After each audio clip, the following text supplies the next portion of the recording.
Ouch, please. Nauuhaw. Ayan po. So, hindi na tayo lalayo dyan sa kanyang sinabi. Nauuhaw ang ating Panginoong Hesus. Amen po, I thirst. And the shortest of the 7 sayings of Christ from the cross. In the Greek language, it is one word, dipasio. Amen po. Dipasio was his only cry of physical pain. Amen po. Nakakaramdam din po ang ating Panginoong Hesus. Amen po, kasi siya din po ay naging tao. Diyos siya na naging tao. So, nandun po yung pakiramdam din po, kung ano nararamdaman natin, ay nararamdaman din po ng ating Panginoong Hesus. Amen? And the other Christ died, and his care for the other of the prayers to God. His cry, or I thirst, proves that Jesus was made like unto us. The world become flesh.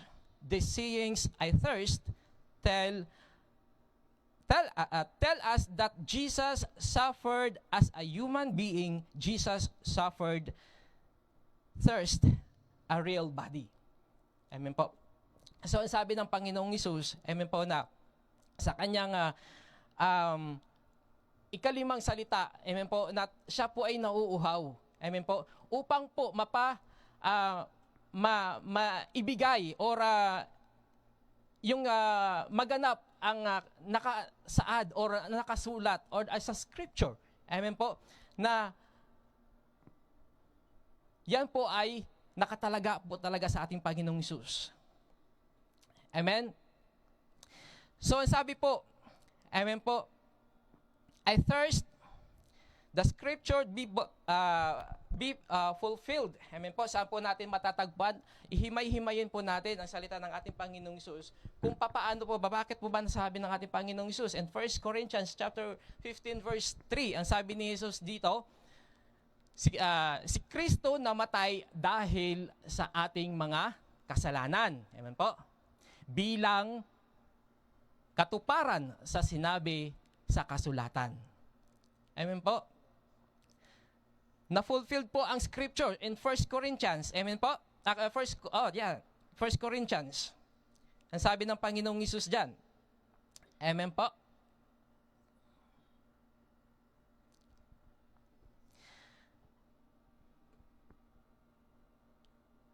Amen.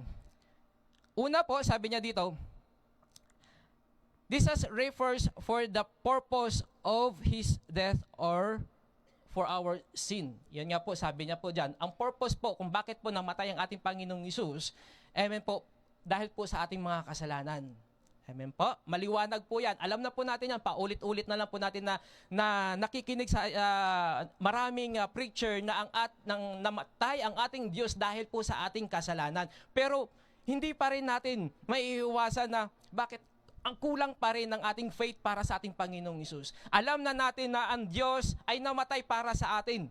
Pero ang binibigay natin sa ating Panginoong Hesus ay kulang na kulang pa din. Amen po? So, ang sabi niya po, pangalawa, this refers to the particular of death according to the scripture. 100 of years before Jesus went to the cross, minute details in his death were written in prophetic scripture. Amen po. Nakasulat po yan sa Biblia. Amen po. 200 years BC or before Christ. Amen po. Kasi nasa Old Testament nakasulat na po yan. And then dumating po ang Panginoong Hesus. Amen. In the New Testament, dyan po siya crucified, no? Doon na po siya. Amen. But the scripture, amen po, na before Christ ay nakasulat na po talaga na ang Diyos ay siya po ay magliligtas sa ating mga kasalanan. And his death was according to a settled plan and design. Amen po. His death was anticipated, and anticipated death is not an accident death. Hindi po yan aksidente. Amen po. Kung bakit po ay namatay ang ating Panginoong Hesus. Amen po. Ang sabi nga, before 100 years before Christ, amen po, 2,000 years ago, amen po, na nakasulat na po sa Psalms. Ang sabi niya dyan sa Psalms, amen, sa halip, sabi niya, na pagkain ng ako'y nagutom ang dulot sa akin. Mabagsik na lason, suka at tubig ang pinainom. Nakasulat po sa Psalms. Amen po. Bago po ang Panginoong Hesus. Amen po. So para po ma-fulfilled po or mapapatunayan natin na ang nakasulat sa Psalms ay totoo po na nagumanap doon sa kaganapan sa ating Panginoong Hesus. Amen. And Jesus cried, I thirst. And the scripture must be fulfilled. And the scripture to be fulfilled in Psalms 69 verse 29. Amen po. Ayan po yung nakasulat. And the fulfillment of Psalms 69 verse 21 ay matatagpuan po sa John. Amen. Balik po tayo sa John 19. John 19. Coach, diretso lang, Coach. Ayan. John 19:29 verse 30. Ang sabi niya dyan, may isang mangkok na puno ng maasim na alak. Ayan po. Inilubog nila ang isang espongha. Kinabit iyon sa isang tangkay ng hisopo at idiniit sa kanyang bibig. Nang nasipsip na ni Jesus ang alak, sinabi niya, naganap na. Amen po. Iniko niya ang kanyang ulo at nalagutan siya ng kanyang hininga. Amen po. So, the scripture po, na-fulfilled po. Amen po. Maliwanag po ba? Na doon po sa Psalms kanina, na sinabi, instead na pagkain, ilason po ang binigay sa kanya. Amen po? So in John, noong kapanahunan ng ating Panginoong Hesus, ay ayan po ang inabot sa kanya. Amen po? So mga kapatid ko sa pananampalataya, ano po ba ang application nito sa ating buhay? Amen po? Bilang isang mananampalataya sa Panginoong Hesus, ang Panginoon, siya po ay nauuhaw. Amen? Isipin natin, karga-karga niya, upasan-pasan niya yung cross. Amen? Lumalakad,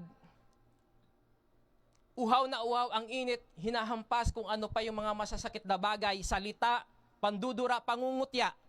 Amen po? Pero nagpatuloy ang ating Panginoong Hesus para ma-fulfilled po ang nakasulat. Amen? Nauuhaw ang Panginoong Hesus. Pero ano po ang binigay sa kanya? Amen. Dahil po yan ay nakasulat. Amen po. Hindi lang po yan na scripted lang. Ang Panginoong Hesus ay nandun po, detailed by detailed na nangyayari. Kaya nga po, sa lahat ng ating nakikinig or nababasa sa Biblia, amen po, ay nangyayari at magaganap. Amen. So, paano natin, hindi natin na nararamdaman na or alam na natin na yes, alam ko na namatay ang Panginoong Hesus para sa aking kasalanan. Eh ano po ang reply natin sa Panginoong Hesus? Okay, si Lord. O kuya, kilala ko si Lord. Nagsisimba naman ako na. Hindi lang po dapat nandoon. Amen. Kasi tingnan nyo kamatayan po yung pinalit sa ating buhay. Amen. Hindi lang po kung ano-ano lang siya. Kaya nga sabi ng John 3:16 kanina, sabi ni Pastor Carlos, for God so loved the world, and He gave His only begotten Son. And who believes in Him? Amen? Hindi po mawawala, kundi mayroon po siyang may buhay na walang hanggan. Amen? So kung naniniwala lamang tayo na ampaw, alam niyo yung ampaw? Amen? Naniniwala tayo sa Panginoong Hesus na ampaw, amen po, ay hindi po tayo makakarating, hindi po tayo makakatagpo or sa the promised land ng ating Panginoong Hesus. Amen po? Marami po. Sino gusto pumunta ng langit? Marami yan pupunta ng langit. Sino po dadalo ngayon? Wala yan. Busy. Amen? Ganon po ang reality. Amen? Sabihin na, sino po dito sa dami, kung mag-ano po kayo, kung mag-preach kayo ng Word of God dyan, amen? Sa Pilipinas, amen po. So, sino po pupunta dito sa Langis? Marami. Tara, simba tayo sa Sunday. Busy kami, brother. May pupuntahan kami sa ganyan. So, doon po natin makikita kung paano tayo mag-reply sa ating pagmamahal sa ating Panginoong Hesus. Pero ang Panginoong Hesus, ang pagmamahal niya sa atin ay talagang sobra-sobra ibinigay niya ang kanyang kaisa-isang anak para po sa atin. Amen po. So, kuya, dami kasing daming problema nandyan. Let's say po, mga kapatid ko ha, sa isang barko. Amen po. Ang barko po ay nasa dagat. Amen. Hindi po lulubog ang barko dahil sa dagat. Tama? Lulubog ang barko pag ang tubig pumasok sa dagat. Pumasok ang dagat sa barko. Tama? Amen. So, praise God po ay talagang nandyan kayo at nasumusunod dahil ang kunting kamalian ng aking bigkas ay natatawa kayo. Amen po. So, hindi po lulubog ang barko kung hindi makapasok ang tubig. Ganon din po sa ating mananampalataya. Hindi po tayo lulubog sa mga kung anong-anong mga stress, problema, kahirapan, dyan sa paligid. Nandyan lang yan, gawa ng kaaway sa paligid natin kung hindi natin papapasukin sa ating buhay. Tama? Hindi tayo lulubog. Tandaan natin, ang Panginoong Hesus, binigay niya sa atin ang kanyang kaisa-isang anak. Amen? Nauuhaw sa ating pagmamahal, sa ating pagsamba. Amen? Kaya nga po, pag once na pinasok natin, nandyan yan, mga tawag dito, mga sugal, alak, lahat na bisyo dyan, nandyan yan sa paligid lang. Amen? Kaya nga, pag once na ang shield na yung kaaway, papasok na yan kasi ang leon umaatungol na yan sa paligid natin. Amen? Beware po mga kapatid ko sa pananampalataya. Maging higpit po sa pananampalataya na hindi po tayo matatangay ng kaaway. Amen? Nandyan lang po, lulubog at lulubog po tayo. Amen? Kung hindi po tayo kakapit sa ating Panginoong Hesus. Tandaan po natin, namatay ang Panginoong Hesus para sa ating mga kasalanan. Amen? So ano pong gagawin natin? Amen po? Instead po nalulubog tayo sa mga kasalanan o sa mga gawa ng kaaway, lulubog po tayo, magbabad tayo sa salita ng ating Panginoong Hesus. Tayo po ay lulubog, papasok ang salita ng ating Panginoong Hesus, isa pa buhay, hindi lang isa puso, isa pa buhay natin ang salita ng ating Panginoong Hesus. Doon po natin mararamdaman ang paglunod ng pagmamahal ng ating Panginoong Hesus. Susunod na po yan dyan ang kanyang kadakilaan, lahat na promises ng ating Panginoong Hesus. Pag pinasok natin ang Word of God, tingnan nyo po, hindi ko po, ina-example ko po yung aking sister wife. Amen po. Hindi ko po yan siya talagang finifeed ng salita ng Panginoong Hesus. Talagang siya po ay hindi tayo hindi natin alam kung kailan tayo talagang tatawagin ng ating Panginoong Hesus. Amen po ba? Kung sa ngayon po, nakaupo tayo dyan, amen po, hindi po tayo hindi tayo makakapagbasa ng salita ng ating Panginoong Hesus. Amen po, hirap tayo magbasa ng ating Panginoong Hesus. Ako din po ganun, si Mrs. din po ganun. But nung na-realize ang aking asawa, amen po, ang pagbabasa ng Biblia, amen po, sabi niya, napaka-sarap, amen, ng mga salita ng ating Panginoong Hesus. Sabi niya, dati magbigay ako ng tithes, ang bigat, sayang, dagdag ko pa sa ganito yan, puhunan ko pa sa tindahan ko yan, sayang ang binigay na tithes. Amen po. But, nung naisapuso ng aking asawa, amen po, ang pagbibigay, sabi niya sa akin, parang wala lang pala pagdating mo ng tithes or pagbibigay mo ng iyong ikapo. Wala, parang ang kagalakan nandoon. Bakit? Na-fulfilled po siya. Pinapapasok niya. Kinakain niya yung salita ng Panginoong Hesus. Nagme-meditate siya. Amen po. Kaya to God be the glory po sa aking asawa ko na talagang nagpapatuloy sa salita ng ating Panginoong Hesus. Yung pagtatites po ay napakahirap po sa isang mananampalataya. Amen po ba? Sino po dito lumakad sa pagtatites na hindi nahirapan? Amen. Hirap, di ba? Ang hirap. Hirap. Pero pag nasa puso po pala natin, amen po, praise God. Amen po. Huwag po natin magbibigay ako kasi may promise ang Panginoong Hesus. Huwag natin isipin lagi ng ganyan. Nandyan na yung Panginoong Isus, magbibigay yan. Nasa plano niya kung ano ang ibibigay niya sa atin. Amen po? Wala yan sa plano mo, sa plano ng ating Panginoong Isus. Ganun po tayo kamahal ng ating Panginoong Isus. Naganap na. Amen, ang sabi niya. Na talagang ang Panginoong Isus ay ibinigay sa atin. Amen? Upang tayo po ay mapangalagaan, tayo po ay ang gusto ng Panginoong Isus kasi tayo ay, kanyang mga anak ay maisama niya.